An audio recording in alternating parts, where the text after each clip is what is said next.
Good evening, everybody. Kabbalah, how are you? Hashem, thank you. Good evening.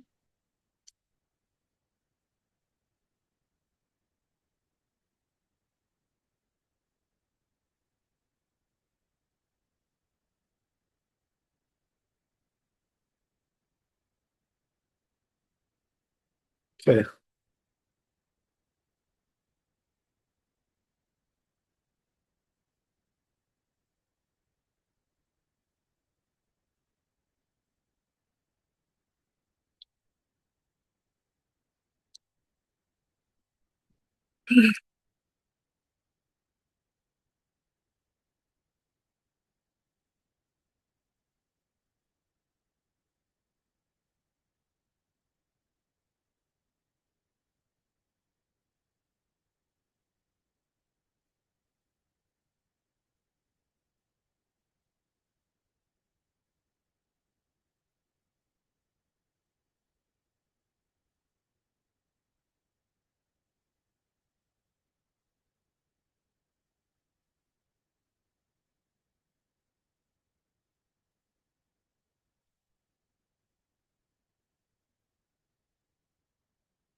Okay.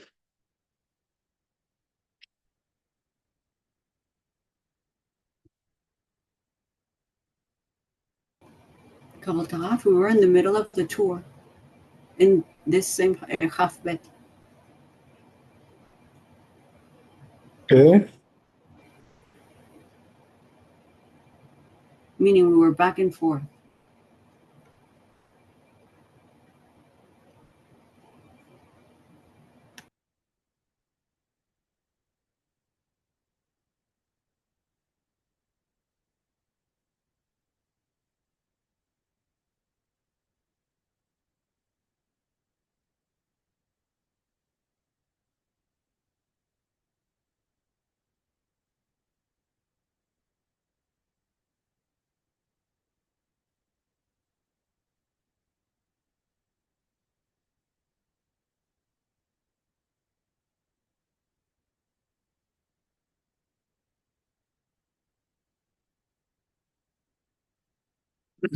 Right. So we said in the tour, אם אין אחרים שירבו, שיוכל להקנות להם,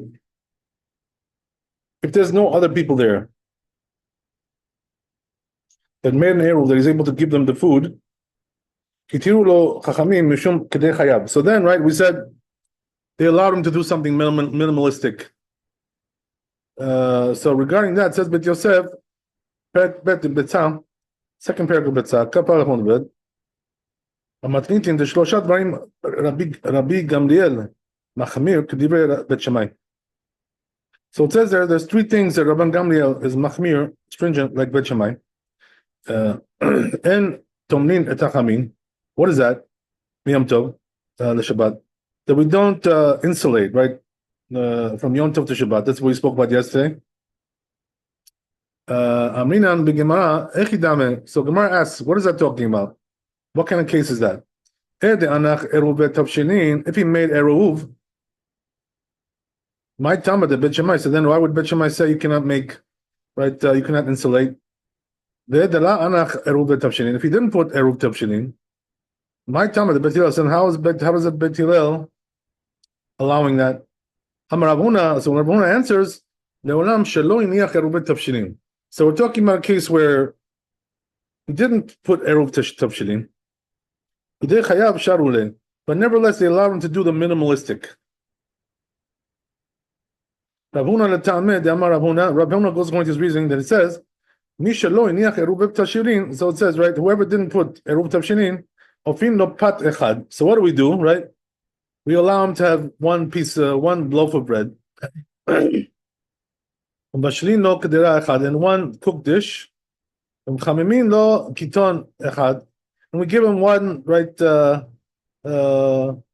one urn of hot water. Madikin lo tachner, right, and one, as we said, one candle. Okay. Mishum Rabbi Yitzchak Amru, according to, right, the name Rabbi Yitzchak, they said, Af solin lo dag katan. Oh, so he adds a little bit more luxury, right? He says, you know what, we'll allow you to make one fish, right? To roast one fish. Wow. There you go. Very generous. Okay. Right, as we said. Okay, good. Yeah. That's the Bet Yosef. So there's more. So it says, "V'katav Rosh."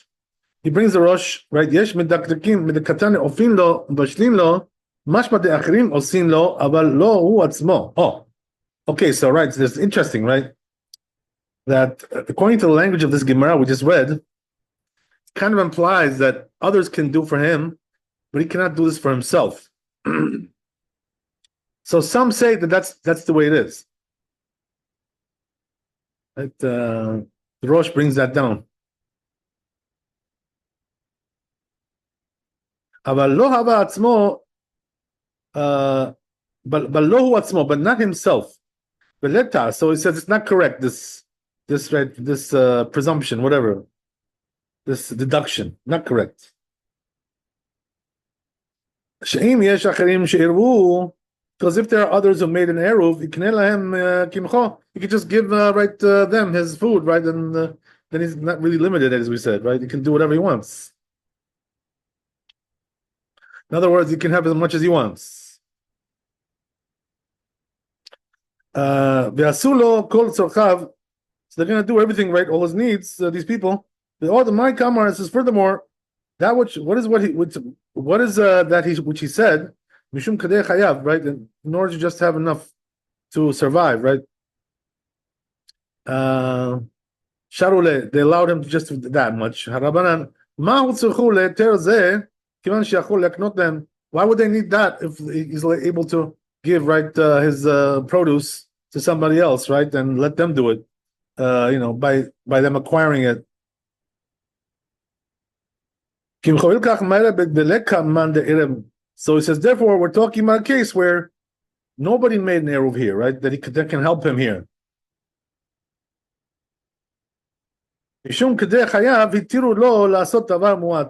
So, but anyway, right, nevertheless, because, just to survive, they allowed him to do a minimalistic kind of thing. So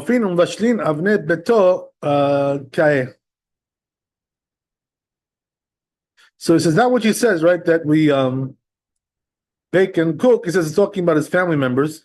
That's what applies in Yerushalmi. That's what it says in Ran. So he says that's how we hold. Okay, so that's right. So the Rosh holds that's halacha.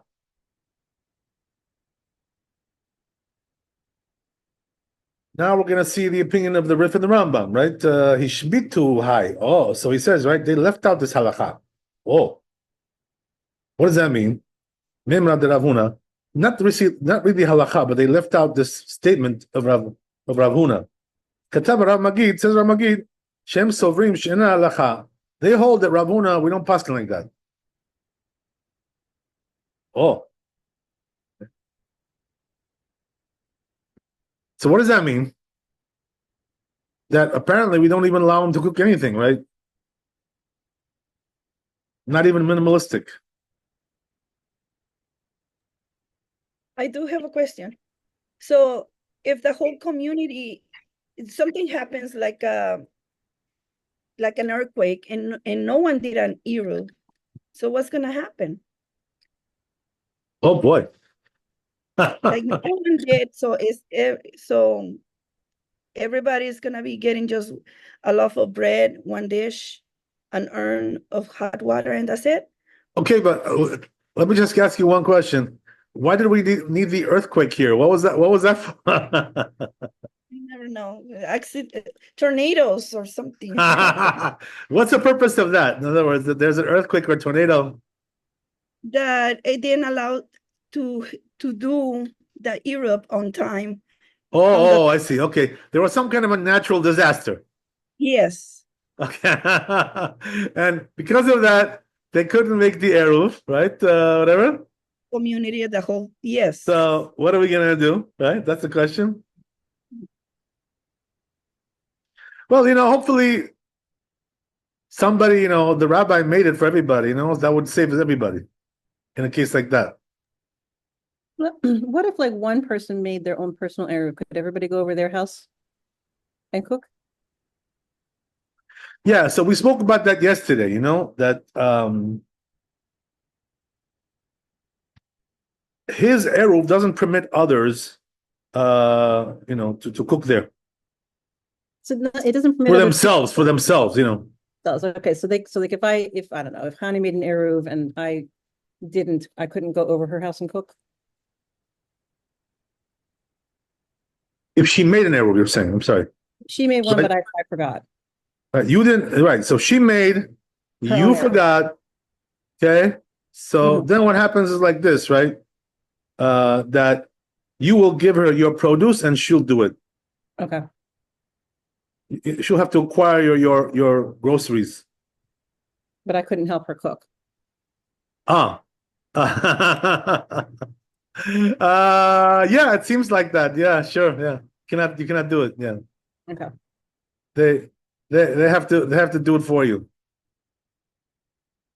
That's what we said yesterday. We're gonna see in the Shulchan Aruch, right, precisely exactly what is allowed and what is not allowed, right? But from the information that we have so far, that's what it seems to be, right? Yeah.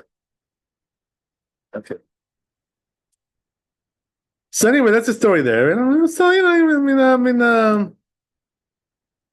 okay, we still have some more to investigate here. We're not done yet. We're not done. So let's go on a little bit.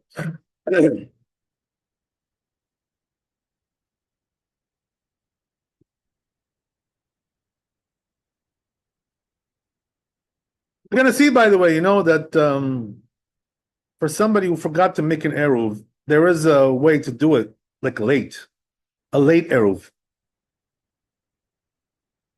So the truth is, even if you had some kind of some kind of earthquake or something, whatever it was, tornado, that really shouldn't hold you back from making an eruv. If you know what you're doing, if you know how to do it, really, unless one of those long earthquakes that lasts for like 24 hours. So hopefully it won't be that. Okay. But anyway, right, that's a very severe case, whatever. Yes, yeah. We Okay. do get a lot of tornadoes here. I'm sorry?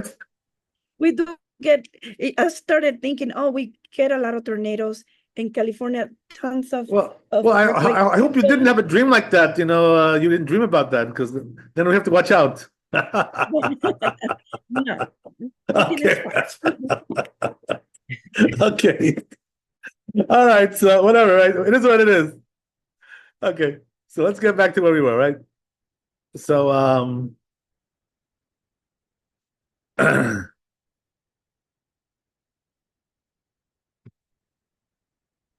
Katav Magid, right? So in other words, as we said, right, it seems like the Rambam and the Rif don't hold like that. So what does that mean? They don't even allow you to make something minimalistic. So you're really in trouble now, right? But the truth is, you're not in trouble. There's a way to solve all these problems. There's a solution for everything. Whatever, but you're like you have a disadvantage, that's for sure, right? But you can get around it if you really want to. We're going to discuss more about this, right, as we go on. So anyway, goes on here. כתב רמגid, Shem Sovrim, Shem Malacha. But he says these rabbis pasku, right? וכך בספר קצר שלו, and that's what it says in his short book. לא היו שם אחרים לקנות להם קמחו. If there's nobody else there to give over, your produce, right? Or שלא רצה לקנות קמחו לאחים. Well, let's say he doesn't want to give it over, right? He's cheap, He's very frugal. So he doesn't want to give it, What can you do? Okay. He can't let go of it, what can you do?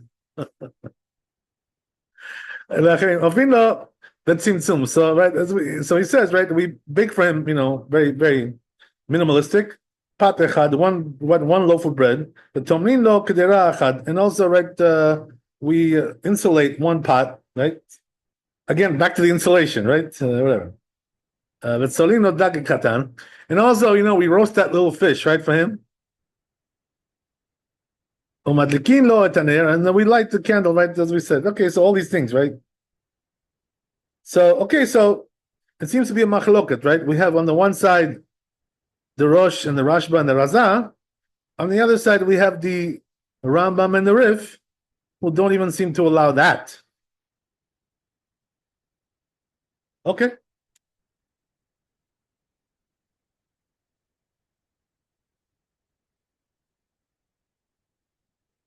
When you read the Tama, the Arif and Rambam, so now, right, he starts to analyze the Rif and the Rambam, right? What's the reasoning there? What's the reasoning of the Rif and the Rambam? Hava mishum de Rava, okay, matmitin b'sheniach erubet tavshirin. Because he says Rava in the Gemara there, Chav Bet Amud Aleph, and he qualifies the Mishnah that we're talking about that he put eruv tavshirin. So he did have an eruv. V'chi tema, you're going to tell me, achi, my tama de Bet Shammai. Then what's the reasoning of Bet Shammai? Shani hatmana de mucha milta. So he says when it comes to insulation, it's different. Why? Because it's apparent that Shabbat ka'abid, that you're doing it for Shabbat, insulation. Umashma de Rabba, so implies, right, that the Rabba letle de Ravuna. From that Gemara, you see that Rabba apparently doesn't hold like Ravuna. Even though there was a brighter that's taught like him, the Ravuna, but he says since Rava was Batra, right? You guys remember what's Batra? The later authorities. Right, later authority, right? So usually we go like the later one.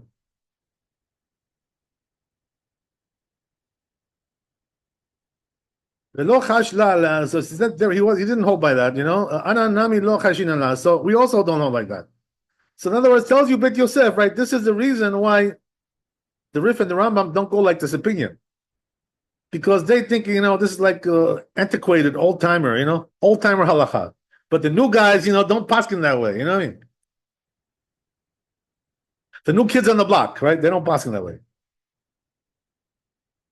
Okay.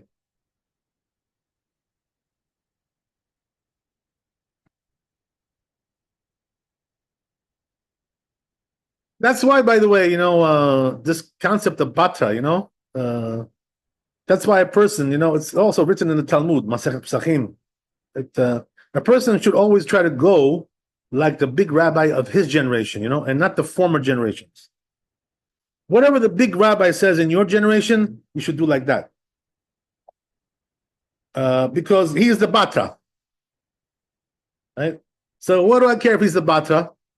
So I do care. You know why? Because he's closer to your generation. He knows what's going on in this generation. He's more connected with that. So that's why he's more reliable for you. He knows the quality of your generation. The newfangled rabbi, right? The guy, the new guy.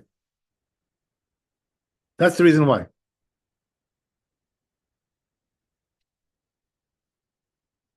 Also, we say, that another thing, which is that Batra, we go like him. Why? Because he already considered the older opinions, He weighed everything and he came up with this conclusion, So, in other words, he already took into consideration all the older stuff. So this is like the last word, as they say, The final word. Batra, right? Okay, that's another reason why. But at the same time, right, I have to tell you, don't take this rule too far because it doesn't go that far.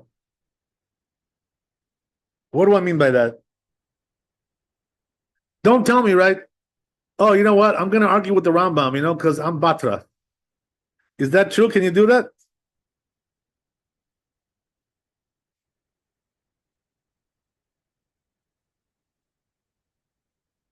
So, right, the answer is it's not true. Look, I'm Batra, Danielov, right? I'm the Batra, so I'm going to argue with the Rambam. I'm going to argue with Rabbeinu Tam, and the Rashba. Does that make No. sense to you? No, you don't. Okay, so why not? Why not? I don't Because think, you learn Torah from them, so therefore you should be respectful, and they're your teachers. So no. Right, but then how does that fit in with the Batra concept? Well, because how do we? you studied their work, right? And they were the Gadols, and you studied their work, and you have decided, interpreted it to how it applies to us today.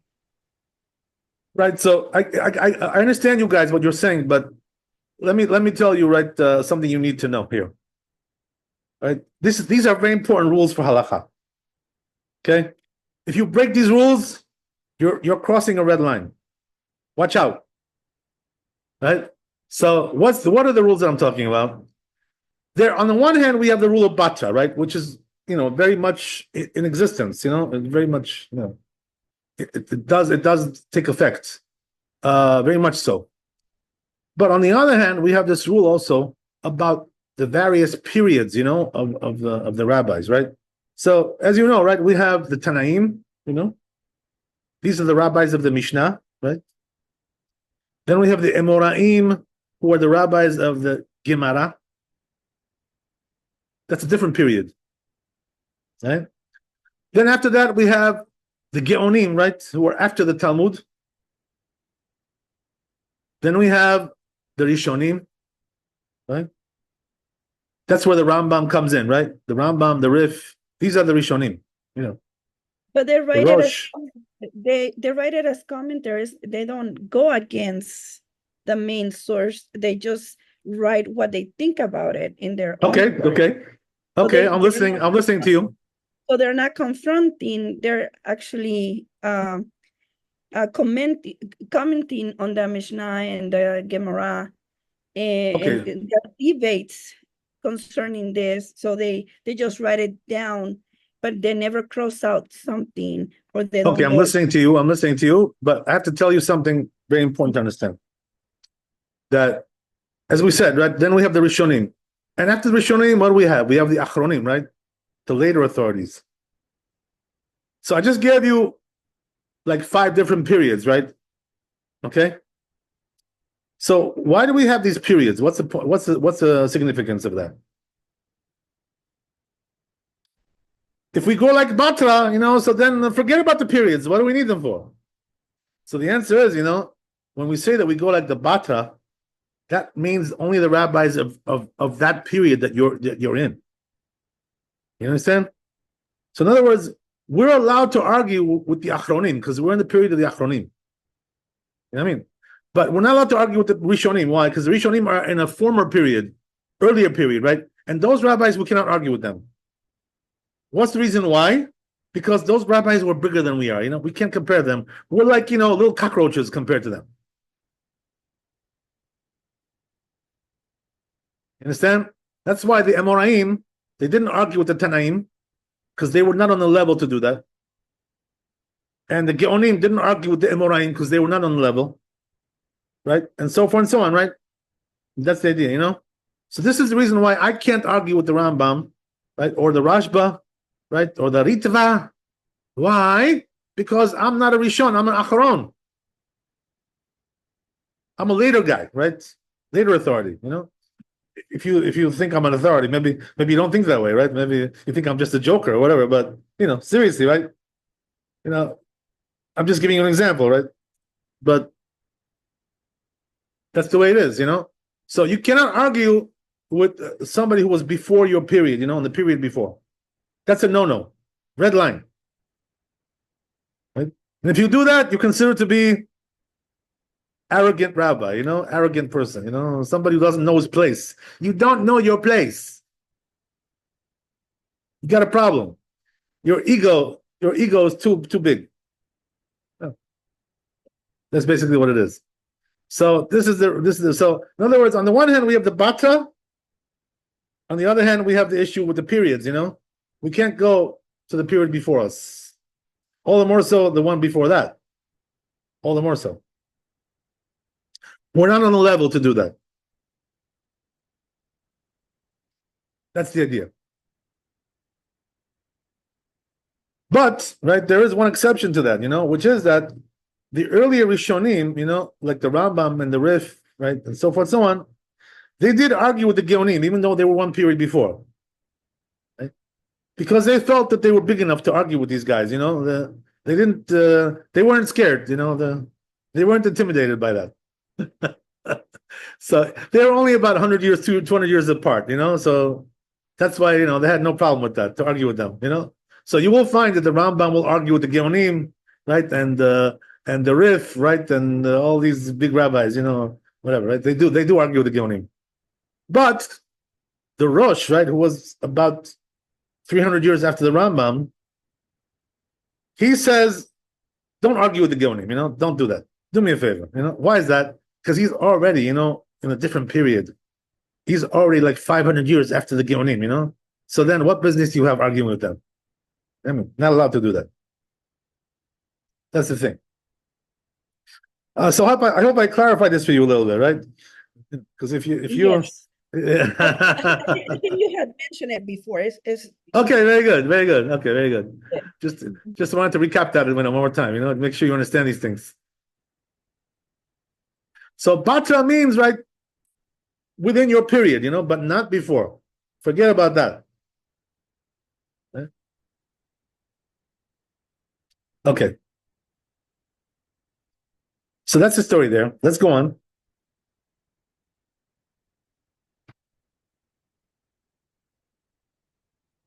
So it goes on here.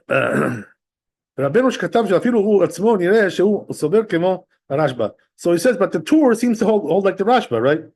And the Rosh, right? שאף על פי שיש כאן מי שעירב, even though there is somebody here who made an eruv, אם לא רצה זה שלא עירב להקנות לו קמחו, if this guy doesn't want to give him, his produce, right? He's too cheap, I'm not going to give him my stuff. Okay, so then we'll allow you to have, one little fish, right? One little dish, right? One little challah, and we'll give you something so you can live, you won't die. Right, that's what we're saying, right? According to this opinion.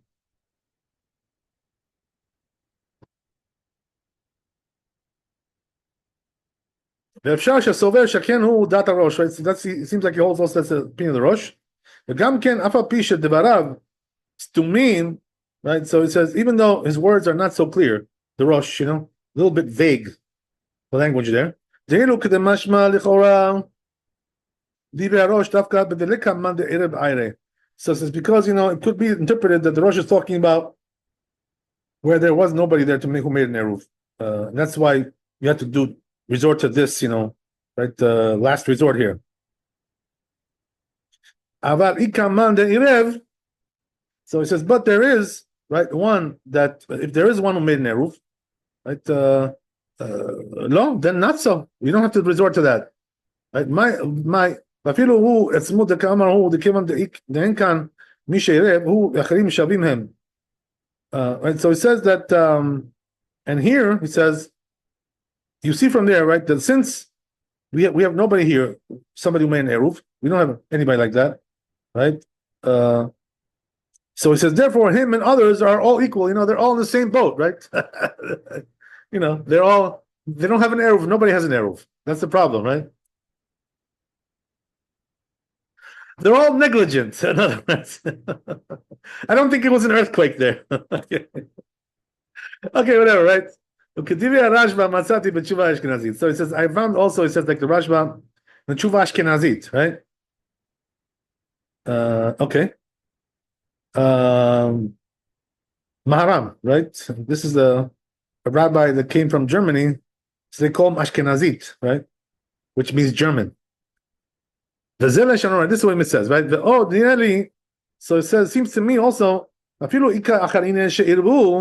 says, even if there are others, that made an eruv, he can still do this for himself, this right, minimalistic method. So even though he can do, give us, as we said, his produce to others, he says, we don't find him dispute regarding this. So it's totally allowed. Mishum kedei chayav, right? Because he needs to survive. ועוד בידי ראיה פשוטה מתוספתא דבצע. So it says also, you learn from the Tosefta and Betzah there, פרק ב', הרי ששכח ולא עירב, right? If you forgot, didn't make an eruv, ערבו אחרים מותרים. So if others made an eruv, מותרים לעשות לו, so they can make for him or משלו, or his, right? Or משלהם, or theirs, right? This seems to be against what we learned yesterday, right? A different opinion here. Right? By way of giving it to them, right? So they do agree, right? You have to give it over. So I guess it's the same thing, right? That we learned yesterday. If he's coming to do, right, more than he needs, right? Minimalistic. It says, but when it comes to something minimalistic, he can do that, no problem. Right? Even himself, right? Like, lighting a candle, one candle, right? We give him one. We give you one of everything, right? Umilui mine, and right, one little urn of hot water. This is also, we give you a loaf of bread, as we said, right? And one dish. So it says that also, right, lighting candles also included there. So therefore you allow that too. Okay, whatever. So right, that's the story there. So we'll go to Shulchan Aruch, see what's going on there.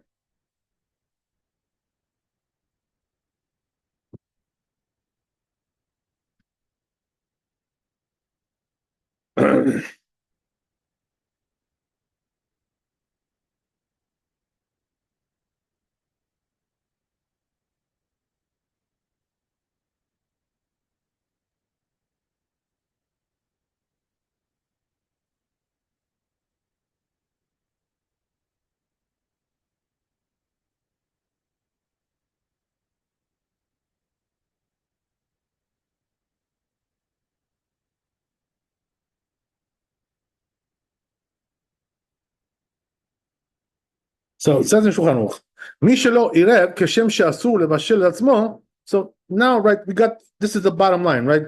After all has been said and done. So listen carefully, right? These are the rules.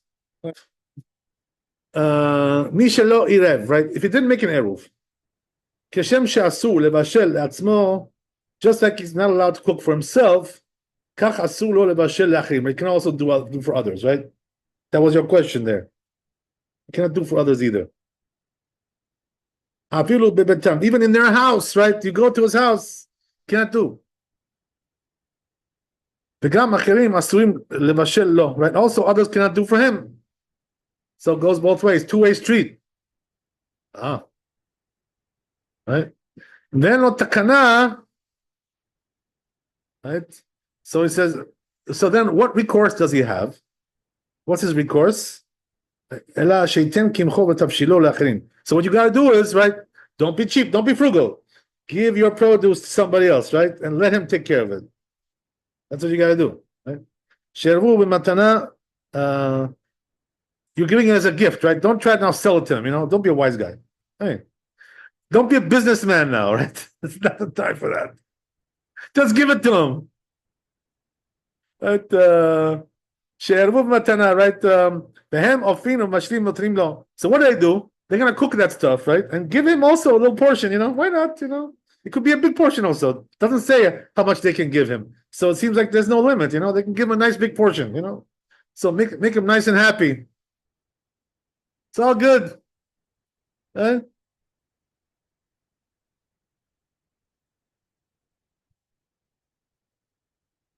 Okay, good. So now look what he says, right? That they can even come to his house and cook now. Why is that? Because it belongs to them. So in other words, it's not, we don't go according to the home. We go according to the ownership, right? That's the thing. The ownership of the food. That's what really makes it or breaks it, right? That's the issue.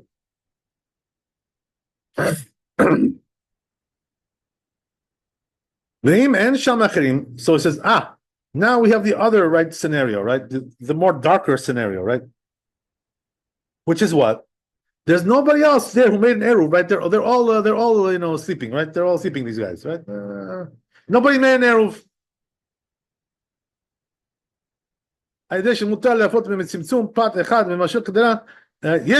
So it says, some say, in a case like that, where there's nobody who made an eruv there, so then we go to plan B, right? As we said. Some say there's plan B, right? What is that? We give you, right, as we said, one loaf, right? One cooked dish, right? And one candle, right? So it doesn't even mention the fish, by the way. The fish is not mentioned. So if you're a fish lover, well, I can't tell you, I apologize. But the fish can be your cooked dish, so if you really love fish so much, that's gonna be your cooked dish, right? So you make a fish. So you'll be all right. So says the Ramah here, oh,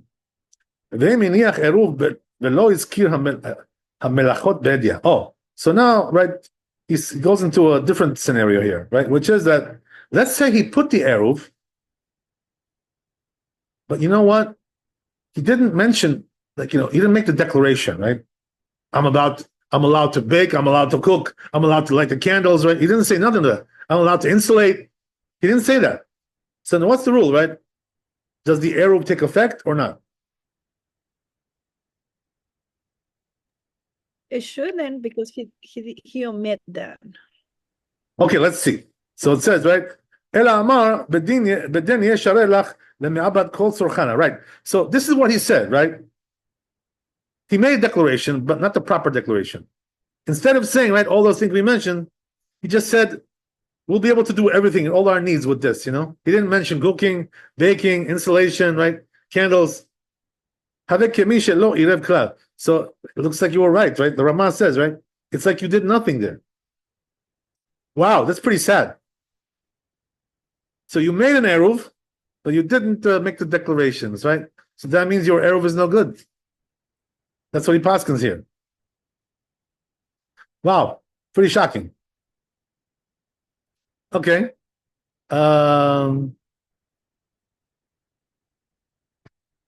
Even if he did say we're gonna do all our needs, right? That's no good.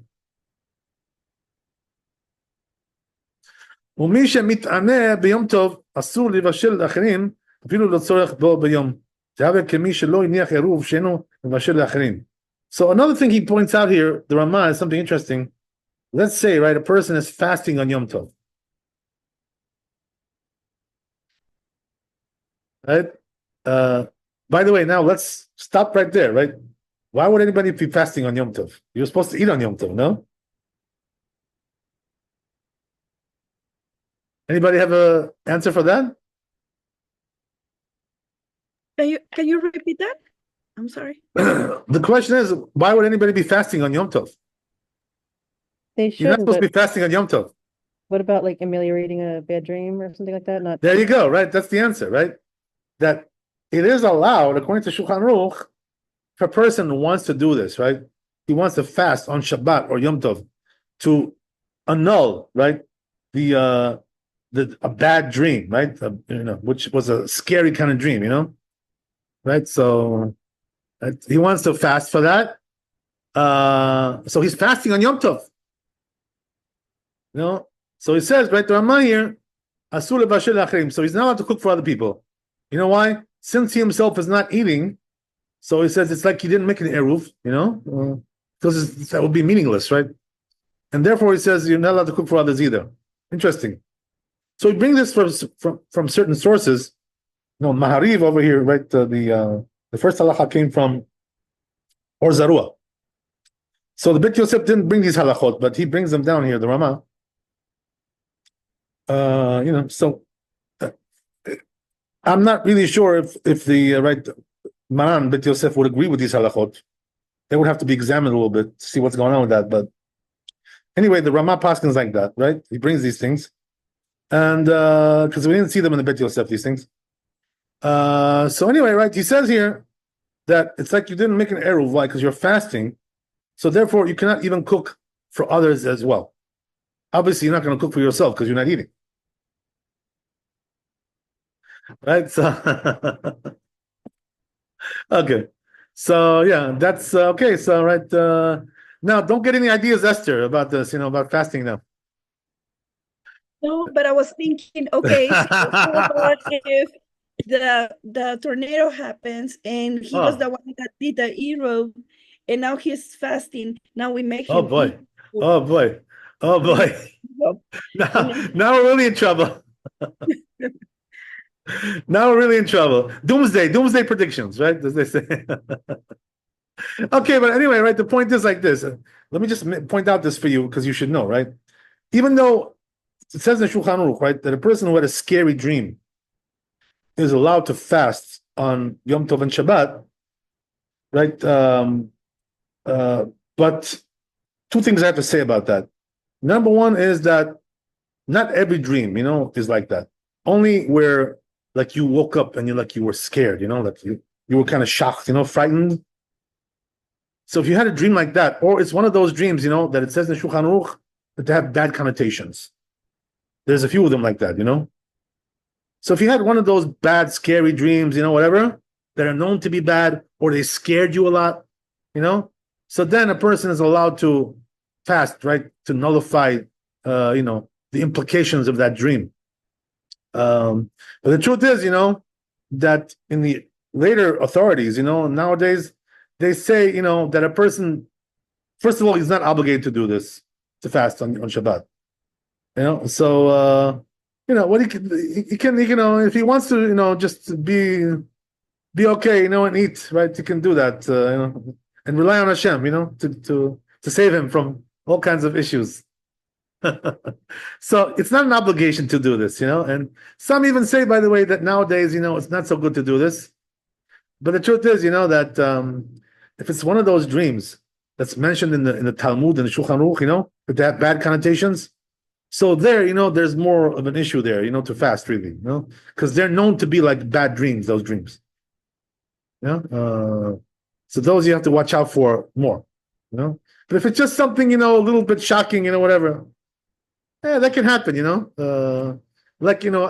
I tell you guys, that the Chazal say that, many of the dreams that we have today, they're not true, they're not true content. Most of the dream, is false, and there's a little bit of truth in there, thrown in. So we don't really know, for sure, if the dream is going to come true or not. We spoke about this already before. We've had conversations about this, right? Whatever. So sometimes it's true, sometimes it's not so true, sometimes 50-50, sometimes 70-30, So we don't really know these dreams, if they're really going to come true or not. So therefore, only the ones that are mentioned, in the Chazal, that those are known to be bad dreams, So there's more of an issue, to fast really, But otherwise, there's no obligation. Right? The truth is, there is no obligation. Whatever. So a person can give some tzedakah after Shabbat goes out, right? Whatever. Hope for the best. But anyway, right? Technically speaking, it's allowed to do that if he wants to. But they say, right? The poskim, they say that if you fasted on Shabbat, right? Because you had a bad dream like that, they say, you have to fast another day also afterwards. Did you ever hear about that? Any of you ever hear about this? You have to fast 2 days. Why is that? Anybody know why? No. Because you need another fast to atone that you fasted on Shabbat. Because it's a sin to fast on Shabbat, That's why we're not so, right? Happy-go-lucky, about fasting on Shabbat. Not such a great thing. So you need another day just to atone for that sin that you fasted on Shabbat. So I guess that gives you the understanding, right, of what that means. Connotations are not so good by fasting on Shabbat. Okay, very good. So I guess we'll stop there, B'ezrat Hashem. Thanks for coming. Be blessed with wealth and health and happiness. So next time we'll continue with Kaf Aleph. Right, and have a good night. Laila Tov. Chazak u'Baruch. We'll see you next week, B'ezrat Hashem, Sunday. Thank you. Thank you. Bye-bye. Shabbat Shalom. Shabbat shalom. Thank you so All the much. best. God bless.